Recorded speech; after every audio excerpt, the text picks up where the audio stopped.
Well, came down this morning to check the boat. It's being blowing like 50 knots outside. You can see things are moving around a little bit here. A little bit of swell coming into the harbor.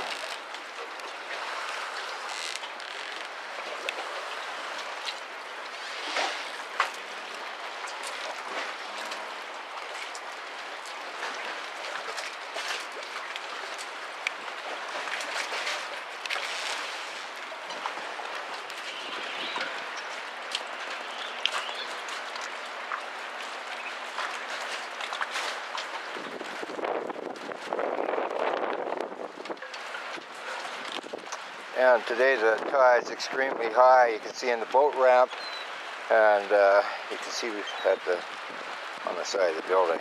That's quite unusual. High tide, a combination of high tide and a southerly wind blowing up the water, so we're getting some extra height to that tide.